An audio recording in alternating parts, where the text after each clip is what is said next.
Mr. Mariwala, it's called The Journey. Okay, thank you.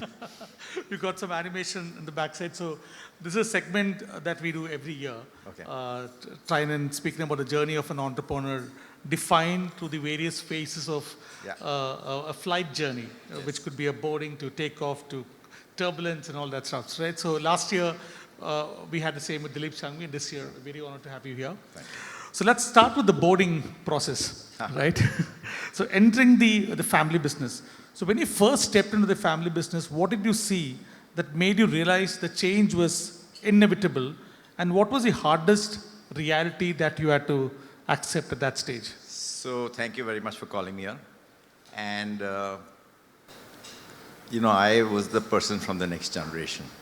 So my father had 3 brothers, and I was the eldest amongst my cousins. So I was the first person to join the business from the next generation. And I don't know how many of you have been to Masjid Bandar, which is a part of Bombay, which is the most chaotic place in the world, I would say. It's the heart of commodity markets, and if you're not gone, it's worth going there just to see. There is so much traffic, there is so much dirt, there are so many hand carts, transporters. And unfortunately, our office was located in the middle of Masjid Bandar, so just going there itself was a big task. I joined the business, I don't have any clue what I'm going to do. But I identified that we were doing unbranded edible oil business. If I can convert that business into branded, then we'll create a business which is sustainable and profitable over a period of time. But for that, we needed talent. And I wanted to attract talent from the best of MNCs like Levers and others. Most of the time when I called people to the office, before coming for the interview, they would run away, because they don't want to work in such dirty kind of surroundings. So as an entrepreneur, you never take no for an answer. So then I shifted my meeting place to the Wellington Club, which is one of the most prestigious clubs in Bombay. And I used to call people there, meet them once, twice, mentally prepare them that, okay, now be prepared to come to Masjid Bandar. It's a matter of time, we will shift. So one had to overcome challenges in recruitment. That was the first thing. And then it was a typically family managed company where everything was done by the family. There were no professionals. So again, by attracting talent, if they find that so many family members are involved in the business, they would be hesitant to join, which is rightfully. So again, talent issue came in. There was no allocation of resources between different businesses. We had 3 different businesses. And I had built up by then a business which was the most biggest in the group and the most profitable. But every time my division would make profits and somebody else would lose. So it was impossible for me to plan the future of the organization or future investments. So I think that led me to realize that if I have to succeed in this business, I have to have my talent, I have to have a culture which is critical for a fast-moving consumer goods company, a culture which is innovative. I had to have a different office premises, and it had to be a different company. So I was able to convince the family that can I take this business into a new company? And that's how Marico started operations in the 1990s. And you did a very rather innovative ad in a newspaper, yes. Right? What Marico is shutting down. What is the ad about? And that takes me to take off. First of There's all, a breakaway and being a new company, we didn't have any money. So I told the ad agency that we have just money for 2 insertions. Who was the ad agency? I think at that time, that ad was created by Trikaya Gray. Okay. So I must say, they rose to the occasion. And they came out with ads. First ads talked about mass killer nabbed. It was leveraging one of our brands, Saffola. Another ad was 200 employees walk out of Bombay Oil Industries. So it had a shock value, but it really helped us in attracting talent, because after formation of the company, one of the biggest challenge for us was to attract good talent. So this really broke that kind of a perception that it was a family managed. And by then, we had decided to move into a new office premises. So things were well positioned for us to recruit good talent, which happened. I think that has played a very, very important role in in the success of Marico, because when I started, it was like, turnover was 80 crores. Now today it's much, much more. Now, I want to ask one specific question about the need for office spaces. I've been visiting entrepreneurs across the country. Some of them have great office spaces, some of them confined to a small room. How important is office space to attract good talent? I would say it's hygiene. Just by having a good office doesn't mean that you'll get good talent. You have to have a good office, decent office, but more importantly, what is the right culture you have? Are you empowered to work? Do you have a challenge in your job? And my aspiration or my target is to make each and every employee feel like an owner. So how can you have an ownership mindset amongst all your employees is the biggest challenge most promoters face, you know. And that's possible if you delegate them, if you empower them, if you give them freedom, if you give them rewards. So I think that's what we are trying to do. But office is important, but not that important, not as important as the challenge and the culture part. And the next sort of phase of a flight's journey is climb.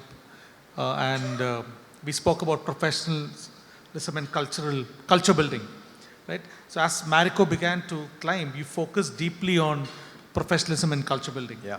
At what point did you realize that systems and values, not just strategy, would define long-term success? It's very applicable to all the entrepreneurs who are present in the room today. Yeah. So I would say that I think in any business, forget about my business, strategy is one and culture is another. And culture and strategy go hand in hand. You have to have a culture which is relevant for your strategy to succeed. And for us, innovation was very important. So we had to have an innovative culture. And how do you drive an innovative culture is a big challenge. You know, one of the biggest deterrents to innovation is the fear of failure. If people are afraid of taking risks, they will not experiment. If they don't experiment, they will not innovate. And of course, all experiments are not going to succeed. So it's important for us as managements to encourage people to experiment, remove the fear of failure, and if some experiment doesn't succeed, if I don't promote that person, if in spite of that person being worthy of promotion, or that person doesn't get the right compensation increase, you are sending a very strong signal within the organization that you're not tolerating failures, and that should not happen. In addition to that, I think you need diverse culture, you need empowerment, you need openness, you need trust, you need top management to drive innovation, to go on asking about innovation, because innovation doesn't happen in just R&D labs. It happens across the organization, and every person in the organization is responsible for innovating in whatever limited manner. It is just not new products. It could be a different way of doing things. So it's, I'll tell you one other story. At that time, we used to, one of our other brands is Parachute, which is coconut oil. And lots of bottles get packed on our filling line, and I'm talking now of 30 years back. We used to get complaints from the trade that once in a while, in a carton, there was one empty bottle. So those days, there were no sensors. And one workman said that all you need to do is to put a fan after the bottles are filled, and if the bottle is empty, it will fly away. So to me, that was innovation. So I'm saying every person has to think innovation.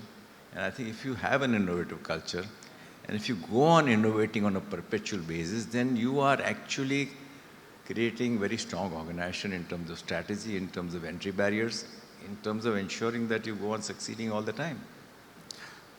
Coming back to the next phase of a flight journey, it's turbulence, right? While we go to the turbulent phase, but just one question on innovation too. What you see in the world today is AI sort of companies disrupting the top 10 most valuable companies. There has to be AI in it and so on. As somebody who's been building businesses over decades in a market like India, and somebody who's itching to be innovative and trying to adopt whatever is happening in the world, how do you see it? Do you sometimes, of course you have a family office, Rishabh is quite actively investing, but other than that, in terms of getting that into the core culture of Marico, AI, and How do you, how involved I are think you? you must realize technology is the biggest disruptor in this world. Technology and geopolitical developments are the biggest disruptors. Yeah. And just not one technology like AI, but multiplication or combining of different technologies, whether it's robotics or whatever else, you know. So I think every organization has to be proactive in terms of identifying technologies and what impact it will have in future on your business. And you have to proactively look at these disruptions as a source of competitive advantage. Now, in our business, which is one of the most, maybe 5 years back, it was the most defensive business, very difficult for newcomers to enter. Because if you want to create a brand, you need to have distribution in, say, 3 million outlets. Like our products are sold in more than 5 million outlets. You need to have big advertising budgets. So, because of big budgets, big distribution, people would just not enter. Now come the digital brands, which removed all these requirements. You could digitally advertise on a very small budget. You could distribute the products through e-com and q-com. So some of the entry barriers have gone. And there are two ways of looking at it. Okay, it's a threat to my business. Another is to say it's an opportunity. We have always looked at technological disruptions from an opportunistic point of view. So from that point of view, I think we are the most acquisitive D2C acquirer in India amongst FMCG companies. We acquired 7 brands in the last 3 years. And I think that has worked out well. It has started reflecting in our share prices. The market has liked it. So all in all, I think we have created a separate structure for that because D2C business is very, very different from the traditional FMCG business. So separate team, separate, much younger team at a different location. And we will see very good results out of those acquisitions we made. And one of them true elements is a founder is a good friend of mine. I think our biggest brand, which is the most, shall I say, highest growth. Yeah. We acquired Plix at 150 crores 3 years back. It's 1,000 crores. Oh. So, okay, coming back to the sort of last question, which is about letting go. One statistics that I can share is, just look at our rich list, which is nothing but the top wealth creators in the country, right? If you look, in the list alone, if you look at the next 10, 15 years, what we expect is $1 trillion US worth intergenerational wealth transfer, which means professionalization, the new CEO coming on board. I think it's super relevant for almost everybody in this room today. Yeah. How did you do it quite successfully in your business? And because that's a constant theme that you keep on mentioning in the book, but it's by the way there in your on your table, and would like definitely please take a copy of it and get him to sign as well. He's right here. So, but Ask me to buy 100 more copies. Anyway, it's okay. But on a serious note, how did you do it, and what would you tell all of them here? You're absolutely right. Indian businessmen are very hierarchical, and Indian society also is very hierarchical. They expect that the children of the promoter will follow the promoter in terms of succession planning. Can I just add one point here, Mr. Mariwala? So we did an event in Gujarat in December. So one of the promoter family, I think SRK Diamond's son, he was saying, people think that family business is like a Hindi movie wherein the father would come and tell his son, I'd say, Machavi is yours, take over the business. It doesn't work like that, right? So, See, the business has become very complex compared to what it was maybe 10 years, 20 years, 30 years back. And I think if we follow that hierarchical, I'm not saying that there is anything wrong with promoting your children to the, but I think that what the thumb rule I use while deciding anything which in which there is a conflict between the organization's interest and any stakeholder's interest, the thumb rule is the organization's interest should come first. So I could have not stepped down, because there was somebody else incumbent who wanted to take over from me. And I discussed with my board, and the board felt that yes, I think you have to give a chance. I have a son, but he was not fully ready at that time. And there was a lot of social pressure from the family saying that, I mean, including him. So it was a big, I think I took one big step compared to many other Indian businessmen. But it has paid off huge dividends, From that time onwards, we have seen that in the last 10, 12 years, the business, market cap, everything has really gone up much, much higher than what I expected also. So it has been a good decision. It has also given me a lot of time and energy to do newer things, which I never thought I would do. So it's been a win-win kind of a situation for me. No, and in the meantime, my son also started his own business. Yeah. And he's done very well. So in a way, it's worked out well for everybody else. No, I must talk about Rishabh as well. So I met him in Dubai Yeah. last year, and I was waiting for an Uber, but Rishabh was nicely waiting for a Dubai local taxi, and then I mean the way he's been brought up in terms of way he sees how the principles is sort of apply to his life. It's amazing. I think it goes back to the culture that you've built. So what would be the one last advice that you want to give to everyone here? I think the advice from what point of view is from Culture. running a business. When I think about you, it's culture. No, I think it's very important to, if you are running a business, very important for you to know what is your right to win. You have to have a very strong right to win to succeed in the marketplace on a perpetual basis. Because you can't be a Me Too product. And that right to win can only come out of innovation, depending on the kind of business you are in. Pioneering initiative or anything in service, if you're in services, some cutting-edge services or technology or whatever. So I think the key thing is to identify what is your right to win and have the very good talent and culture to ensure that the culture is actually helping the business succeed. And ultimately, every business has to grow, because growth is like oxygen. If you don't grow, then all the stakeholders will start losing interest in business, whether it's the promoters, employees, society, because again, you're adding value to the associates. So I think growth is very important, but the growth mindset has to start at the top. The biggest challenge is how do you drive that growth mindset all the way to the bottom in your organization, where even a sales rep should be thinking of growth. So I think these are some of the words I can think of. Thank you. I think what I've learned from your journey is, of course, growth is paramount, but growth cannot be achieved without a culture that trickles down right to the beneath of the organization. And also it should be sustainable and profitable. You don't want 1 year growth, next year fall. Yeah. And also profitable. These days, some of the new age businesses, I can understand, they go on growing, but they go on losing more and more money. No, I'm having a fireside chat with Amit here.